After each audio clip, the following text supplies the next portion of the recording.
So before we get started, let me just give you kind of a telltale as to how long this truck's been sitting around. You can see it's accumulated sticks and leaves and all along the cowl. And I'm sure these windshield wipers are junk now because they've been sitting in mud and dirt.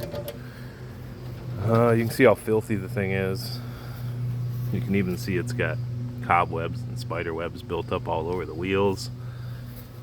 The worst part about it sitting around is the rust is getting pretty bad. You can see now it needs rockers and cab corners really bad. It's got rust over both rear wheel wells. This side is actually the show side, the other side's worse. I'll show you when we get it out of that bush it's sitting in. Unfortunately, I started using it as kind of a collect-all for stuff. I told you I was a hoarder, and this is stuff that I didn't necessarily want to throw away, that I probably will now. I haven't changed a lot on the truck other than the wheels, which I somewhat regret. I'd actually like to find some 454 SS style wheels for this, go back to a 15-inch wheel and a raised white letter tire. I think that would be the right look for it. You can see this side, even worse. But before we get started, I don't want to get in it and just crank it because I haven't really started it in quite a while. We're going to check the fluids. You can see the inside's actually pretty nice. It's just dirty. I just need to clean it up, but headliner's still in good shape. Dash really isn't cracked. Seat's really nice. Door panels are still good. Pretty nice truck still. Uh-oh. Right off the bat, I can tell I got critters. Now, I'll tell you what, I've had this happen in vehicles time and time again. That to me looks like a mouse nest. And more times than not, there's still some live critters in there. So I'm not scared of mice, but I don't really like being startled by anything. So we're going to take some precautionary measures as we remove this home. As I'm preparing to remove this nest, I got to tell you a story about this one time years ago. We were building demolition derby cars in our shop. My buddy Brad is deathly afraid of mice, and we found a nest just like this in his demolition derby car.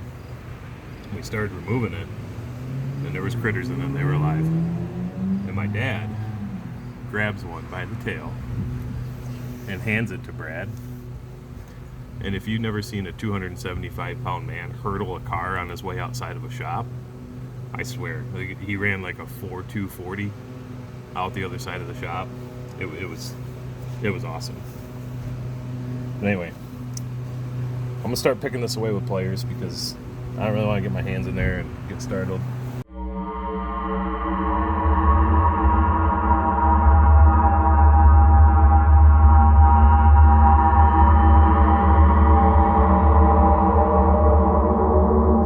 Have that feeling like something's coming out at you. You just freaking know it. It's that same feeling like when you're in a haunted house, you're in the dark part and it's quiet and it's still, and you just know something's coming out at you. And I don't even mind this. But the other problem is I get a lot of snakes here. And where there's mice, there's snakes. And as much as I like this truck, the snake's curled up under the hood, I'm gonna light the thing on fire and let it burn to the ground. Sorry, Gaylord. By the way, we nicknamed this truck Gaylord. My kids call it Gaylord. I've always called it Gaylord. This is Gaylord. I got enough of it out. I can reach my hand in here now because I think I can see enough. Oh, you know what else we have under here was squirrels. This is the problem with letting vehicles sit. Terrible for them. Not just because of rust and things seizing up and seals drying out, but rodents, they get in here.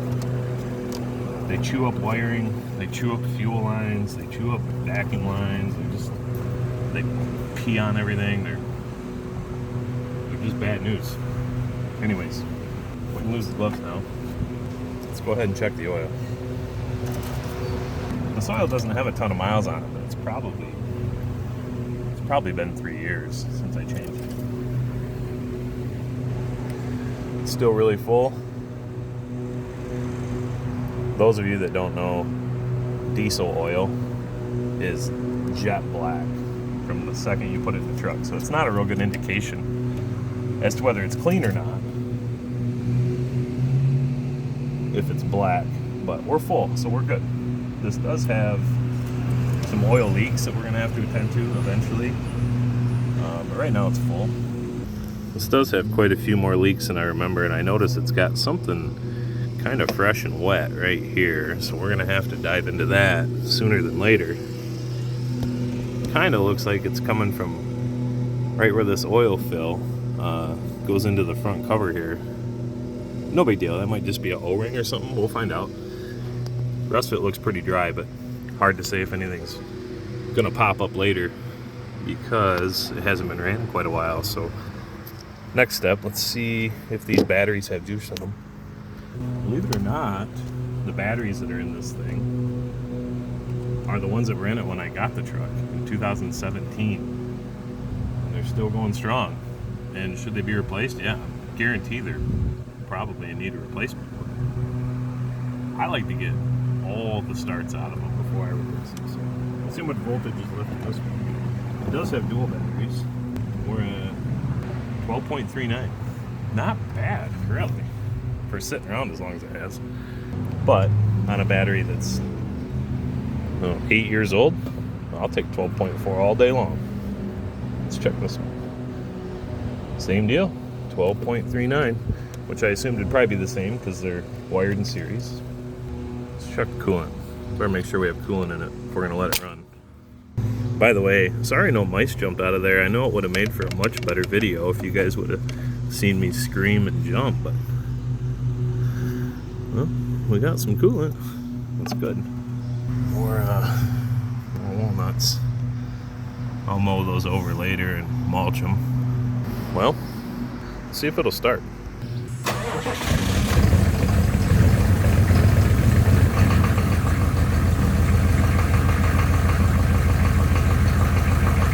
Yeah, she smokes a little bit, but hey, she's old.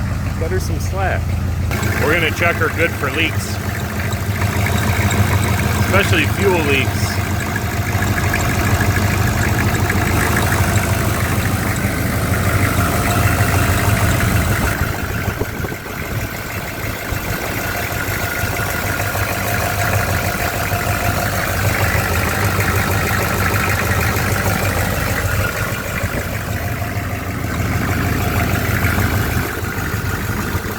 Not really sure why the airbox is open, but oh well.